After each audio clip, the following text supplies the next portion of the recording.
चीन ने सोचा भी नहीं था पाकिस्तान का पानी रोककर भारत चीन की तरफ भी आ जाएगा। भारत की ब्रह्मपुत्र नदी को लेकर साजिश कर रहा था चीन। मोदी के आक्रामक फैसले से हैरान जिनपिंग। तिब्बत में फेल हो गई चीनी साजिश। भारत के 6.4 लाख करोड़ का जल प्रहार से मचा हड़कंप। अरुणाचल बनेगा भारत का नया पावर हाउस। बिजली पाने से दनादन भरेगा पूर्व उत्तर का खजाना। हिमालय की बर्फीली ऊंचाइयों से जहां हवा भी इंसान से इजाजत लेकर चलती है, उस पवित्र कैलाश मानसरोवर से एक जीवन धारा निकलती है, जिसे तिब्बत में सांपो, भारत में ब्रह्मपुत्र और बांग्लादेश में जमुना कहते हैं। ये सिर्फ एक नदी नहीं, ये करोड़ों लोगों की आस्था है, समृद्ध और जीवन की वो धमनी है जो सदियों से इस धरती को सींचती आई है। लेकिन आज इसी पवित्र जीवन रेखा पर एक लाल ड्रैगन अपनी काली नजरें गड़ाए बैठा है। चीन, जिसने हमेशा धोखे और विस्तारवाद की राजनीति की है, अब दुनिया के सबसे बड़े और सबसे खतरनाक युद्ध की तैयारी कर रहा है, जल युद्ध। वो ब्रह्मपुत्र पर दुनिया का सबसे बड़ा बांध बनाकर, पानी की चाबी अपने जेब में रखकर भारत और बांग्लादेश जैसे अपने पड़ोसी देशों को घुटनों पर लाने की, उन्हें सुखाने की या फिर बाढ़ में डुबो देने की एक शैतानी साजिश रच रहा है। लेकिन वो शायद भूल गया है कि 2025 का नया भारत, जो अब किसी की साजिश का शिकार नहीं होता, बल्कि शिकारी की तरह दुश्मन के लिए चक्रव्यूह रचता है। चीन की इस नापाक हरकत के जवाब में भारत ने एक ऐसा कदम उठाया है, एक ऐसा ऐलान किया है जिसने बीजिंग में बैठे चीनी राष्ट्रपति से लेकर उनकी पूरी कम्युनिस्ट पार्टी की रातों की नींद हराम कर दी है। भारत सरकार ने ब्रह्मपुत्र पर 6.4 लाख करोड़ रुपए की एक ऐसी महापरियोजना का अनावरण किया है जो न सिर्फ चीन के वाटर बम को हमेशा के लिए डिफ्यूज कर देगी, बल्कि भारत के पूरे पूर्वोत्तर की तकदीर और तस्वीर बदल कर रख देगी। क्या है चीन का शैतानी वाटर बम प्लान? तो आखिर ये पूरा खेल है क्या, और कैसे एक नदी दो परमाणु शक्ति संपन्न देशों के बीच जंग का सबसे बड़ा मैदान बन गई है? चलिए इस खूनी साजिश की एक एक परत को खोलते हैं। कहानी शुरू होती है तिब्बत के उस इलाके से जिस पर चीन ने अवैध कब्जा कर रखा है। यहीं से ब्रह्मपुत्र नदी भारत के अरुणाचल प्रदेश में प्रवेश करती है। ठीक इसी एंट्री पॉइंट के पास जुलाई के महीने में चीन ने दुनिया के सबसे बड़े बांध का निर्माण शुरू कर दिया है। ये इतना बड़ा और महत्वपूर्ण प्रोजेक्ट है कि इसके भूमि पूजन समारोह में खुद चीन के प्रधानमंत्री ली कीयांग मौजूद थे। अब आप सोचेंगे कि चीन अपने इलाके में बांध बना रहा है, तो भारत को इससे क्या दिक्कत है? दिक्कत बहुत बड़ी है और ये चीन की एक बहुत गहरी और खतरनाक साजिश का हिस्सा है। ये बांध सिर्फ बिजली पैदा करने के लिए नहीं है, ये भारत के खिलाफ एक रणनीतिक हथियार है। चीन इस बांध के जरिए दो काम कर सकता है और दोनों ही भारत के लिए विनाशकारी हैं। पहला, सूखे का हथियार। इस विशालकाय बांध में पानी रोककर चीन जब चाहे भारत की ओर आने वाले ब्रह्मपुत्र के बहाव को 85% तक कम कर सकता है। उस स्थिति की कल्पना कीजिए जब असम और अरुणाचल के हरे भरे खेत बंजर रेगिस्तान में बदलने लगेंगे, जब करोड़ों लोगों को पीने का पानी मिलना बंद हो जाएगा, जब हमारी पूरी इकोलॉजी तबाह हो जाए। ये एक ऐसा धीमा जहर है जिससे चीन बिना एक भी गोली चलाए भारत को अरबों खरबों का नुकसान पहुंचा सकता है। दूसरा और सबसे खतरनाक, बाढ़ का हथियार। यह है चीन का असली वाटर बम। जरा सोचिए, अगर भारत और चीन के बीच युद्ध की स्थिति बनती है तो चीन को अपनी मिसाइलें या टैंक इस्तेमाल करने की भी जरूरत नहीं पड़ेगी। वो बस अपने इस महाबांध के सारे गेट एक साथ खोल देगा। कुछ ही घंटों के अंदर करोड़ों अरबों क्यूबिक मीटर पानी एक सुनामी की तरह अरुणाचल प्रदेश और असम की तरफ बहेगा। ये पानी हमारे सैन्य ठिकानों, पुलों, सड़कों, हवाई पट्टियों और पूरे के पूरे शहरों को बहा ले जाएगा। ये एक ऐसी तबाही होगी जिससे उभरने में हमें सालों लग जाएंगे। चीन बिना एक भी सैनिक भेजे सिर्फ पानी का इस्तेमाल करके भारत की कमर तोड़ सकता है। यही है वो नापाक साजिश जिसे भारत ने अब जड़ से उखाड़ फेंकने का फैसला कर लिया है। भारत का जल प्रहार, 6.4 लाख करोड़ का मास्टर स्ट्रोक। जैसे ही चीन ने अपने पत्ते खोले, भारत ने एक ऐसा मास्टर स्ट्रोक चला जिसकी उम्मीद बीजिंग ने सपने में भी नहीं की थी।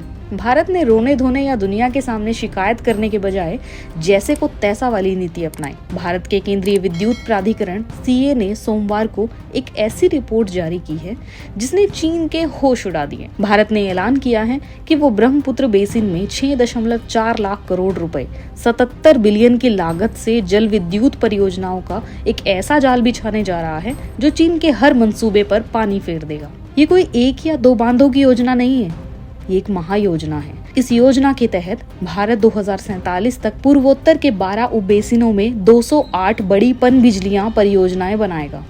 इस परियोजना में 76 गीगावाट से भी ज्यादा बिजली पैदा होगी। ये इतनी बिजली है कि इससे न सिर्फ हमारा पूर्वोत्तर भारत 24 घंटे रोशन रहेगा, बल्कि बाकी देशों की भी बढ़ती ऊर्जा जरूरतों को पूरा किया जा सकेगा। आपको ये जानकर हैरानी होगी, भारत की कुल उपयुक्त जल विद्युत क्षमता का 80% से भी ज्यादा हिस्सा इसी ब्रह्मपुत्र बेसिन में छिपा हुआ है और अकेले अरुणाचल प्रदेश में ही 52.2 गीगावाट बिजली पैदा करने की क्षमता है। भारत अब अपनी इसी सोई हुई ताकत को जगाने जा रहा है।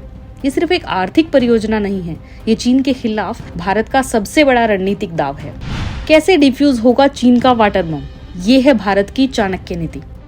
अब सवाल उठता है कि भारत के बांध बनाने से चीन का बांध बेकार कैसे हो जाएगा? यहीं पर भारत की असली चाणक्य नीति काम करती है। इसके 3 सबसे बड़े फायदे हैं। नंबर 1, फर्स्ट यूजर राइट्स का दाव। अंतरराष्ट्रीय जल कानूनों में एक सिद्धांत होता है जिसे फर्स्ट यूजर राइट्स या पहले उपयोग का अधिकार कहते हैं। इसका मतलब है कि जो देश नदी के पानी का इस्तेमाल पहले से कर रहा है, उसका उस पानी पर ज्यादा अधिकार होगा। अभी तक भारत ब्रह्मपुत्र के पानी का बहुत कम इस्तेमाल कर रहा था, लेकिन जब भारत नदी पर इतने बड़े बड़े बांध और प्रोजेक्ट बना देगा तो वो अंतर्राष्ट्रीय मंचों पर चीन के सामने ये दावा ठोक सकेगा कि हम इस पानी के सबसे बड़े और सबसे पुराने उपयोगकर्ता हैं। अगर इसके बाद चीन पानी रोकने की कोशिश करेगा तो ये एक अंतर्राष्ट्रीय कानून का उल्लंघन माना जाएगा और भारत को चीन के खिलाफ पूरी दुनिया को लामबंद करने का ठोस कारण मिल जाएगा। ये चीन के गले में एक ऐसी कानूनी हड्डी फंसाने जैसा है जिसे ना तो वो निगल पाएगा और ना ही उगल पाएगा। दूसरा, श्राप बनेगा वरदान, बाढ़ से मुक्ति। ब्रह्मपुत्र नदी को असम का शोक भी कहा जाता है। इसकी विनाशकारी बाढ़ से असम में हजारों लोगों की जान जाती है और करोड़ों की संपत्ति का भी नुकसान होता है। भारत की ये महापरियोजना इस श्राप को वरदान में बदल देगी। ये 208 बांधों का नेटवर्क नदी के बहाव को नियंत्रित करेगा, जिससे असम और पूर्वोत्तर के राज्यों को विनाशकारी बाढ़ से स्थायी मुक्ति मिल जाएगी। जो नदी हर साल तबाही लाती थी, वही नदी अब विकास और समृद्धि की गंगा बहाएगी। तीसरा, पूर्वोत्तर का उदय, आर्थिक क्रांति। ये परियोजना सिर्फ चीन को जवाब देने के लिए नहीं है, ये भारत के अपने पूर्वोत्तर के लिए भी एक संजीवनी बूटी है। 76 गीगावाट की बिजली उत्पादन क्षमता अरुणाचल प्रदेश और पूरे पूर्वोत्तर को भारत का पावर हाउस बना देगी। यहाँ 24 घंटे सस्ती बिजली उपलब्ध होगी, जिससे नए उद्योग लगेंगे, लाखों रोजगार पैदा होंगे और जो क्षेत्र आज तक विकास की दौड़ में पीछे रह गया था, वो अब देश की अर्थव्यवस्था का नया इंजन बनेगा। ये भारत की एक्ट ईस्ट नीति को जमीन पर उतारने वाला सबसे बड़ा कदम साबित होगा। ये नए भारत की हुंकार है जो हिमालय में गूंज रही है। तो इस पूरी कहानी का सार क्या है? ये सिर्फ बांध बनाने की लड़ाई नहीं है, ये अपने आत्मसम्मान, अपनी संप्रभुता और अपने भविष्य को सुरक्षित करने की लड़ाई है। ये इस बात का ऐलान है कि ब्रह्मपुत्र भारत की जीवन रेखा है और इसकी कमान कोई और नहीं बल्कि भारत खुद अपने हाथों में रखेगा। चीन को लगता था कि वो तिब्बत में बैठकर ऊंचाई का फायदा उठाकर भारत को ब्लैकमेल कर लेगा, लेकिन भारत ने डाउनस्ट्रीम यानी बहाव के निचले इलाके में एक ऐसा महाचक्रव्यूह रच दिया है जिसने चीन की सारी रणनीति को फेल कर दिया है। ये परियोजना उस नए भारत की सोच को दर्शाती है जो आक्रामक है, जो अब समस्याओं पर प्रतिक्रिया नहीं देता है बल्कि प्रोएक्टिव होकर समाधान प्रस्तुत करता है। 6.4 लाख करोड़ रुपए का ये निवेश सिर्फ कंक्रीट और स्टील में नहीं है, ये भारत के उस आत्मविश्वास में निवेश है जो आज हिमालय से भी ऊंचा है। ये उस नए भारत की हुंकार है जो बीजिंग के कानों में साफ साफ गूंज रही है कि अगर तुम डाल तो हम पात। अब वो दिन लद गए हैं जब भारत चुपचाप तुम्हारी धमकियों को सुनता था। अब हर चाल का जवाब एक महाचाल से दिया जाएगा। आपको क्या लगता है, क्या भारत का ये जल प्रहार चीन को उसकी औकात दिखाने में कामयाब होगा? और क्या ये परियोजना सचमुच पूर्व उत्तर भारत की किस्मत बदल देगी? अपनी राय कमेंट्स में जरूर बताइएगा। और अभी तक आपने हमारे चैनल को सब्सक्राइब नहीं किया है तो सब्सक्राइब जरूर करें।